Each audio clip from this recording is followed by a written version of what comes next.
Hello बच्चों, क्या हाल चाल है। बढ़िया एकदम है। तो आज के इस वीडियो में बच्चों हम लोग जिस टॉपिक के बारे में बात करने वाले हैं वो है colligative property from solution chapter class 12 की केमिस्ट्री का।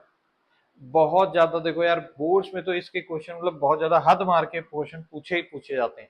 तो आज मैंने ऐसा ही एक क्वेश्चन उठाया है जो कि कभी पीवाईक्यू भी था और कभी एनसीईआरटी का एक इन टेक्स्ट क्वेश्चन भी हुआ करता था। उस जमाने की एनसीईआरटी जब कभी एनसीईआरटी का सिलेबस रेशनलाइज नहीं हुआ था।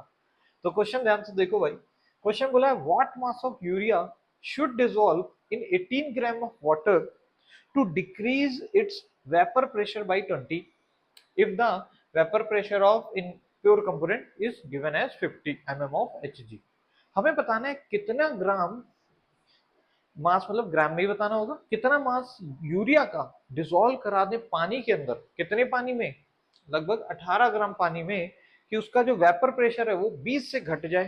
यानी लोअरिंग इन वेपर प्रेशर दे रखा है, ठीक है, और इनिशियल प्रेशर दे रखा है, ठीक है। स्टार्टिंग में पहले थोड़ा सा भैया मॉलिक्यूलर मास लिख रखा है मैंने कुछ एक नॉन वोलेटाइल सॉल्यूट के लिए। एक है यूरिया NH2CO NH2 जिसका मॉलिक्यूलर मास 60। ये रखा भैया ग्लूकोज जिसका मॉलिक्यूलर मास 180। ये रहा भाई हमारे पास शुगर जिसे हम सुक्रोज भी कहते हैं जिसका मॉलिक्यूलर मास 342 हो जाएगा बेटा। चलो इसको अगर आप लोग याद कर लिए तो आते हैं अपने क्वेश्चन में।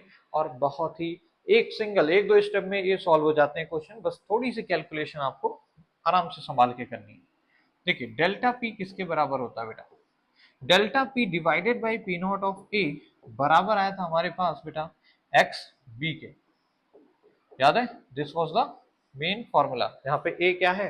सॉल्वेंट, और बी है नॉन वोलेटाइल सॉल्यूट। तो बेटा डेल्टा पी बराबर किसके हो जाएगा? ये हो जाएगा सर बराबर, छोड़ो इसको इधर ही रखते हैं, डेल्टा पी नॉट ए, ठीक है। डेल्टा पी यानी चेंज इन प्रेशर दे रखा है बेटा 20 के बराबर। अच्छा, और फिर क्या बोला है? इनिशियल प्रेशर यानी पी नॉट ये दे रखा है 50 के बराबर। तो बेटा ये जीरो जीरो कैंसिल, यानी ये पूरा रेशियो कितना आ गया? 2/5। तो भाई इन सभी को हटाते हैं और इसकी जगह 2/5 लिख जाते हैं। तो भाई मोल फ्रैक्शन आ गए बेटा बी के। बी मतलब सॉल्यूट, और सॉल्यूट कौन होगा? यूरिया होगा इस केस में, ठीक है। तो मोल फ्रैक्शन ऑफ यूरिया दे रखा है। अच्छा sir, mole fraction of urea का मतलब है moles of urea divided by total moles. Total moles यानी moles of water plus moles of urea. और मान लेते हैं कि यूरिया के बेटा let assume x gram of urea is dissolve. हमने मान लिया कि भैया यूरिया के x ग्राम डिसॉल्व किए होंगे। अगर x ग्राम डिसॉल्व किए होंगे तो मोल्स कितने होंगे बेटा? मास जो कि x है डिवाइडेड बाई मॉलिक्यूलर मास जो कि कितना होता है 60। तो बेटा मैं इसकी जगह अब थोड़ा सा कैलकुलेशन करने जा रहा हूँ, ध्यान से देखना। That implies 2/5 is equals two moles of urea की जगह बेटा रख देंगे x डिवाइडेड बाई 60। फिर डिवीजन लगा के यहाँ पे मोल्स ऑफ वाटर, वाटर मतलब 18 अपॉन, ये तो भैया 1 ही हो गया। मोल्स कितना हो जाएगा? Mass upon molecular mass. Molecular mass भी 18 होता है, मास भी 18 है, प्लस x डिवाइडेड बाई 60 भाई।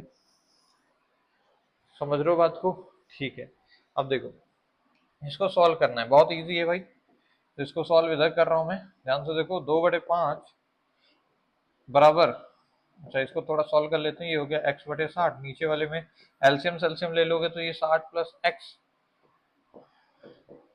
डिवाइडेड बाई 60 हो जाएगा। 60 से 60 मर जाएगा, तो ये लिखा हुआ है x अपॉन में 60 प्लस एक्स। थोड़ा जल्दी मैं कर रहा हूँ। ये लिखा है x अपॉन में 60 प्लस एक्स। बेटा ये इधर क्रॉस मल्टीप्लाई होगा, ये इधर, तो ये हो गया 5x is equals to 120 plus का 2x। तो बेटा हो गया 3x बराबर 120। तो बेटा x के बराबर कितना आ गया? 40 आ गया कि नहीं? 3×4 = 12, यानी कि x की वैल्यू 40 ग्राम आ गई बेटा। आंसर आ गया कि नहीं? तो बहुत ही आसान है, दो चार स्टेप्स हैं। मोल्स लिखना आना चाहिए, फॉर्मूला पता होना चाहिए, ठीक है। ये बेटा फॉर्मूला कहाँ से है? Relative lowering in vapour pressure से, आरएलवीपी वाले कंसेप्ट से है। हालांकि आपको पता होगा यूरिया एक नॉन इलेक्ट्रोलाइट है जिसकी वजह से वेंटो फैक्टर बेटा इसका क्या है? 1 है। इसीलिए फॉर्मूले में हमने वेंटो फैक्टर नहीं लिखा। बट हाँ फॉर्मूले में क्या होता है?